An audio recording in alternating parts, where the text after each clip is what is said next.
total APBN kita untuk 20% per tahun ini berapa, Pak? 724 triliun. 724 triliun.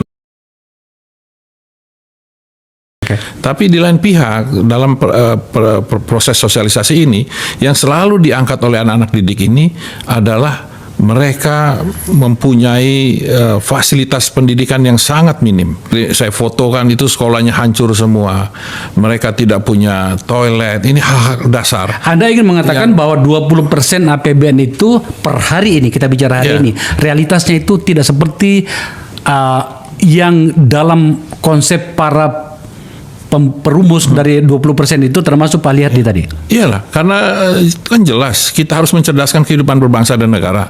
Nah, untuk mencerdaskan kan perlu anggaran.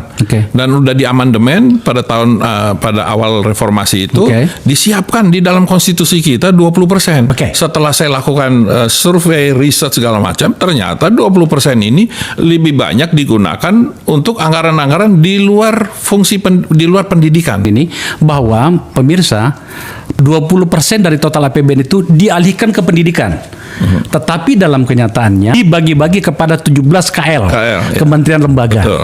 Pada saat amandemen Undang-Undang Dasar 45, ya, terus yang kedua pembahasan Undang-Undang Sisdiknas, itu nuansanya adalah memberi penguatan kepada pendidikan kita mulai dari pendidikan dasar, menengah, dan tinggi. Dan itu disiapkan anggaran yaitu 20% ini. Tetapi tahun 2009 itu Menteri Keuangan membuat peraturan Menteri Keuangan yang menambah frasa fungsi pendidikan. Padahal di dalam putusan MK nomor 24 tahun 2007 itu pemahaman anggaran pendidikan tidak boleh ditafsirkan. Bisa dibacain Pak apa poinnya?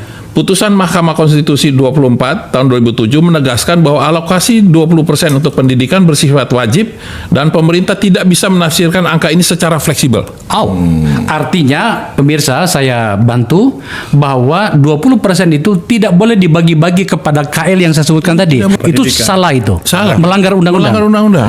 Wow. Dan terakhir ada peraturan pemerintah tahun nomor 18 tahun 2022 itu menegaskan bahwa anggaran 20% ini tidak boleh digunakan untuk kedinasan. Di misalnya Departemen Keuangan itu tidak boleh pakai ini. Porsinya yang mereka gunakan berapa banyak, Pak? Yang menggunakan anggaran itu 13.000 orang. Untuk menggunakan anggaran 104 triliun. Sementara yang pendidikan dasar, menengah, dan tinggi yang ada 64 juta siswa hanya 94 triliun. Wah. Jadi kan ini kan sangat tidak adil.